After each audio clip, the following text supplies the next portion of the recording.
Gio y Civile, y también en otros canales por allí. El título es La traición de Judas. Nosotros le hemos puesto La traición de Judas, perverso programa de televisión. Perverso programa de televisión. Y yo en pocos minutos, antes de predicar sobre el tema que tenemos hoy, voy a destruir lo que los productores de esos canales de televisión demoraron semanas y hasta meses produciendo el programa. Lo voy a desmenuzar, lo voy a triturar apenas en minutos.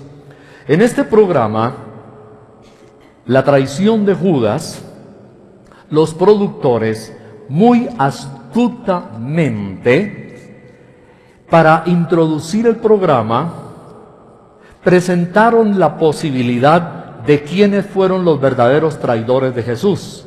Si fue Judas, o si fueron los fariseos, o si fue el Sanedrín, o si fueron los romanos. Bueno, sabemos que cuando una persona es traicionada, lo hace quien tiene confianza, quien pertenece a su vínculo, a su grupo. Pero alguien que ya ha sido declarado enemigo abiertamente, no puede decirse que lo traicionó, porque ya sabemos que era un enemigo delatado. Los fariseos eran enemigos de Jesús, el Sanedrín era enemigo de Jesús, la mayoría de los romanos, el imperio romano, era enemigo de Jesús.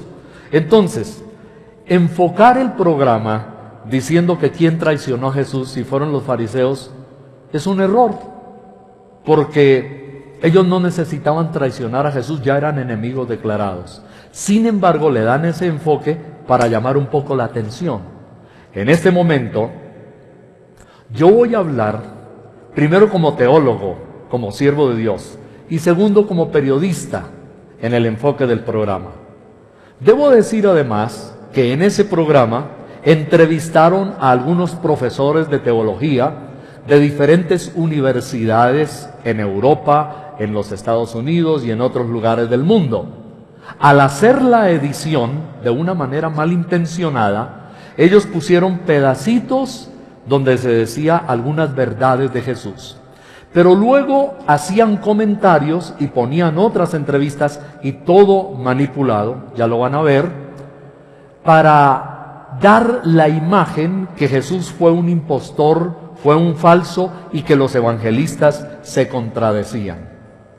Entonces, voy a mirar algunos detalles paso por paso. Número 1, afirmaciones que hicieron. Es perverso afirmar que los evangelios se contradicen, como en el programa lo manifestaron, que los evangelios, las versiones de los evangelios están en contra, que se contradicen. Porque, por ejemplo, decían ellos, se narra en un evangelio algo adicional que el otro evangelista omite. O sea, un evangelista narra una partecita, otro narra otra. Entonces ellos dijeron, como este narra algo adicional, está contradiciendo al otro evangelio. Eso es perverso, es manipulable y es un error. Todo lo opuesto. En lugar de contradicción, lo que hay más bien es armonía y complementación. Por eso en la teología, en los seminarios, se estudia una materia que se llama evangelios sinópticos.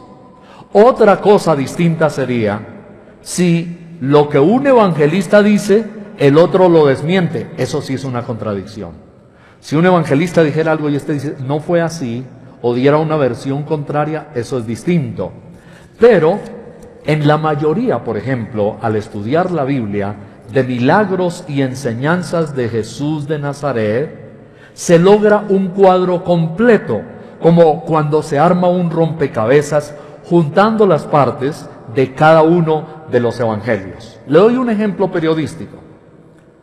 En el género periodístico, en un caso, un periodista puede narrar, por ejemplo, que en una inundación varias vacas se ahogaron, y otro periodista, distinto de otro medio, puede decir que quedaron sepultadas bajo el agua una gran cantidad de casas. El uno dice que las vacas se ahogaron, el otro dice que varias casas quedaron sepultadas bajo el agua.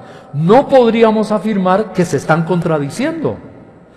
Decir que los evangelios se contradicen para desvirtuar la autoridad de la palabra de Dios y la autenticidad de la redención de Jesús con argumentos como los que hicieron en este programa son argumentos ridículos, son argumentos débiles, fuera incluso de la simple lógica. Es una perversa y malintencionada cosa que ellos han hecho. En los evangelios sucede lo mismo. Usted toma, por ejemplo, el milagro de un paralítico, el de Bartimeo el ciego, y hay unos evangelistas que dicen una cosa de lo que sucedió en el milagro, y otro evangelista dice otra cosa, pero agregando quizá o explicando detalles que el otro evangelista omite. Eso no significa que ellos están en contra y que la Biblia se contradice. El propósito perverso de estos productores en ese programa de televisión es tratar de coger televidentes incautos para hacerles creer que la Biblia es una falsedad, que los evangelios son una mentira y que en ellos hay contradicción, que la Biblia es falsa porque se contradicen las versiones. No se contradicen, se complementan. Y más bien eso lo que logra es demostrar la armonía perfecta de la palabra de Dios en un asunto. En enseñanzas de Jesús, no solamente en milagros, pasa lo mismo. Entonces está el Sermón del Monte, está otra ocasión cuando Jesús enseñó. Hay un evangelista que hace énfasis en una parte de la enseñanza de Jesús y calla otra, pero hay otro evangelista que cuando uno lo lee, entonces dice, Jesús también en el mismo día habló esta otra cosa que es de bendición. El hecho de que no narren todos lo mismo no significa que se están contradiciendo. Primera parte perversa del programa. Número 2, en el programa hay esta segunda perversidad. Que los evangelios se contradicen, tiene que ver un poquito con lo anterior, pero va más allá. Que los evangelios se contradicen porque relatan, por ejemplo, que el juicio que se le hizo a Jesús antes de ir a morir en la cruz del Calvario fue de día, y otro evangelista dice que fue de noche.